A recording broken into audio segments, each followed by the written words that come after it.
Arrival above a death world. Admiral Vorshak stood before the panoramic viewport of the unyielding Fang, gazing down at the swirling blue planet. Earth, a lush, overgrown backwater teeming with resources, and, in his opinion, primitive bipeds with just enough intelligence to build skyscrapers and kill each other for sport. He sneered. They still burn liquid fuel for transport, he scoffed, mandibles clicking with disdain. This species is barely past stone tools. Confirmed, replied his second-in-command, a smaller, more analytical officer named Relk. Their planetary defense network is fragmented. No unified command. Most communications rely on open-source data webs. Perfect, Vorshak said. Initiate planetary subjugation protocols. Target power grids, military nodes, and orbital satellites. Disable, don't vaporize. We want the infrastructure intact. The invasion began at dawn over 6 continents. Orbital strikes rained down like divine wrath. Satellites blinded, power plants exploded, communication hubs blinked out. In moments, the Earth's carefully woven web of technology unraveled. Cities plunged into darkness. Skies lit up with alien fire. Terrified civilians looked up at the strange, angular ships blotting out the sun. But what happened next was not fear, not surrender. It was chaos, followed by fury. In New York, National Guard units mobilized before the smoke cleared. Civilians armed themselves with hunting rifles, Molotov cocktails, and improvised explosives. In Mumbai, police stations turned into strongholds. In Berlin, civilians dragged wrecked alien drones off the streets and began poking at their insides, streaming their discoveries on battery-powered devices. In less than 24 hours, Earth stopped being a planet under invasion. It became a war zone. On the ground, a Varkan strike team dropped into the city of Chicago, expecting minimal resistance. Instead, they found snipers on rooftops, street barricades of overturned buses, and pipe bombs rigged to manholes. The unit was wiped out in under 30 minutes. The last transmission from their squad leader crackled into the alien command center. They aren't fleeing. They are hunting us. Admiral Vorshak clenched his fists. Deploy shock troops. Crush them city by city. But Earth wasn't following the playbook. From guerrilla fighters in the jungles of South America to farmers using shotguns in the plains of Texas, humanity was pushing back. With fury. With fire. With an adaptability the Imperium had never accounted for. They weren't organized. They weren't unified. But they were everywhere. And they were angry. Vorshak paced the bridge of his ship, the distant roars of anti-air fire and scattered alien distress calls echoing through his feed. This planet should have fallen in a day, he growled. Relk, nervous now, glanced at the live tactical feeds. It appears, Admiral, we may have underestimated the human species. Vorshak's eyes narrowed. Then we'll show them what true power looks like. But deep down, beneath layers of arrogance and steel, a seed of doubt took root. Earth was not behaving like any other world they'd conquered, and its people were just getting started. Earth fights like hell. The Varkan High Command called Earth a Class 3 resource world. That classification didn't account for hurricanes that could tear apart landing craft, jungles that rotted advanced electronics, or biosphere filled with microscopic assassins. It certainly didn't account for the humans. Within days of the invasion, Earth stopped fighting conventionally. Humanity adapted with terrifying speed. In the dense Amazon, alien patrols vanished into the trees. The bodies were never recovered. Camouflage tribes, special forces units, and even poachers laid traps with bone-crushing precision. Poison darts, rigged net launchers, and explosive vines, tools born from centuries of surviving the deadliest place on Earth, were turned against the most advanced army in the galaxy. Farther north, in the Canadian Rockies, a Varkan drop unit tried to hold a valley pass. Blizzards hit with unrelenting force. Their thermal armor, calibrated for mild climates, froze solid. Snipers used hunting rifles and avalanche charges to collapse the cliffs, burying the invaders in snow and rock. In cities, humanity turned ruins into war zones. In Manila, rebel networks flooded sewers with gasoline and ignited them beneath advancing troops. In Kiev, Underground bunkers built during the Cold War became control centers for coordinated drone swarms, modified commercial models carrying explosives. Alien supply lines disintegrated.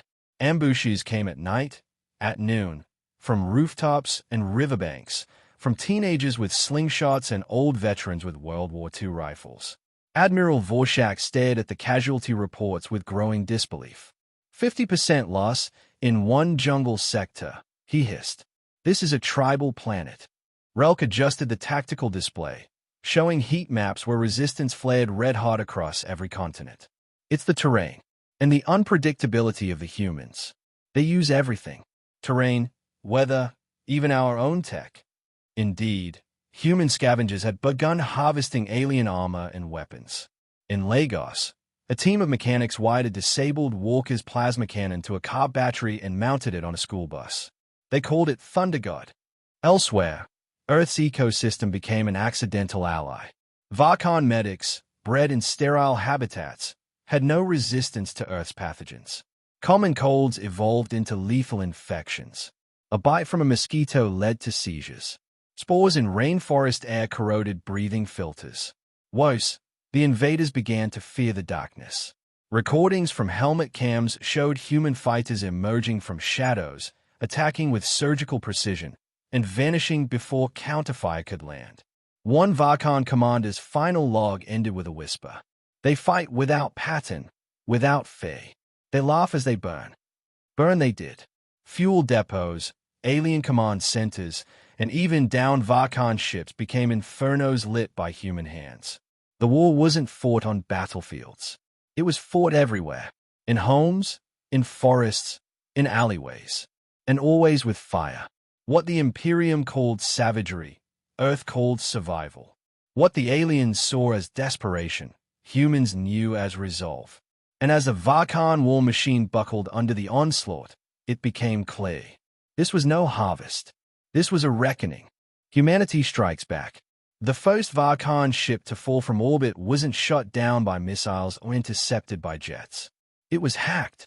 A group of rogue engineers, ex-gamers, and electrical hobbyists in Poland had dissected a downed Varkon drone. Within days, they learned how to override its signal protocols. A week later, they hijacked a troop carrier mid-flight and crashed it into a Varkon fusion relay. That act sparked a revolution in resistance strategy. Across the globe, humanity pivoted from defense to offense. Field teams began coordinating, not just with nations, but across continents.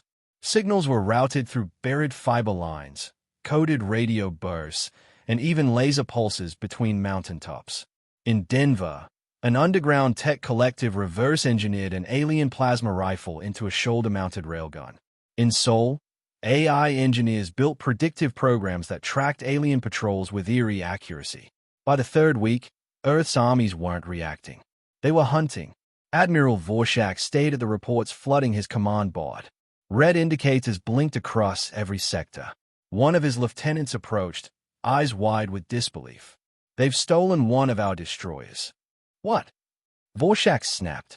They launched it from their moon base, apparently repurposed from an old research station. They've renamed it Phoenix Rising. That name would be remembered forever. Phoenix Rising wasn't just a captured vessel. It was a symbol, crewed by a coalition of former astronauts, military pilots, and even civilian engineers. The human-operated warship struck fast and hard, using stolen Varkon tactics in ways the original designers never imagined. Its first mission, a midnight assault on an orbital command station. Using precision and human unpredictability, Phoenix Rising detonated its main cannon into the station's underbelly and disabled the communications array for the entire Western Hemisphere fleet. Earth had made it to space, and they had brought vengeance with them.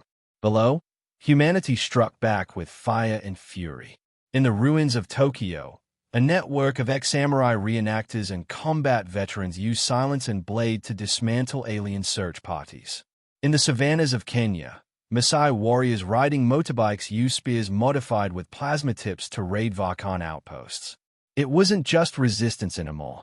It was an uprising. Alien morale collapsed. Varkon troopers began abandoning posts. Some refused orders. A few even surrendered to humans, choosing captivity over the terror of constant ambush. The Imperium had expected to break Earth within days. Instead, Earth had broken them. At a command meeting aboard the unyielding Fang, Admiral Vorshak smashed his armored fist through a hologram of Earth. "They were supposed to kneel," he snarled. Relk replied quietly, "They are not kneeling, Admiral. They are climbing." And from the look in his eyes, even Relk wasn't sure who would be on the losing end of this war anymore. The galaxy learns Faye. The Varkan retreat was anything but orderly. Dozens of warships scrambled to leave Earth's orbit, their formations shattered, engines sputtering from sabotage and human-made EMP blasts. The once dominant fleet that had darkened Earth's skies now limped away, scarred and broken. But Earth wasn't finished. From orbit, Phoenix Rising led a final strike, targeting the Imperium's last command cruiser, Dominion's Lance. A human pilot, call sign Rook, dove through anti-air fire in a hijacked drop pod and planted a detonation charged straight into the ship's gravity core. The explosion lit up the atmosphere like a second sun. Earth's message was simple: you came for conquest. You're leaving in pieces. On the ground, the fighting slowed as the remaining alien troops either surrendered or were hunted down by increasingly organized resistance forces. Makeshift prisons filled with confused, demoralized Varkan soldiers. Some begged for asylum. Others whispered warnings to their captors. "They never told us you were like this," one said to a UN soldier. "They said your world was soft. They never mentioned the fire." The humans didn't respond. They didn't need to. The Earth Defense Accord was signed that same week. Former enemies, China, the US, Russia, Iran, Brazil, and dozens more, joined hands. For the first time in history, the entire planet agreed on one thing: never again. Orbital shipyards were constructed from the wreckage of downed alien craft. Repaired Varkan engines now powered the beginning of Earth's interstellar reach. Human scientists documented every detail of alien technology, not for profit, but for survival. Because everyone knew, if they came once, they might come again. Earth would be ready. 1 month after the final Varkan ship fled, a broadcast was transmitted across the stars. It wasn't filtered through translation software or galactic diplomacy. It came raw, spoken by a Nigerian woman, a war hero named Commander Io, standing atop the cratered remains of a crashed Varkan flagship.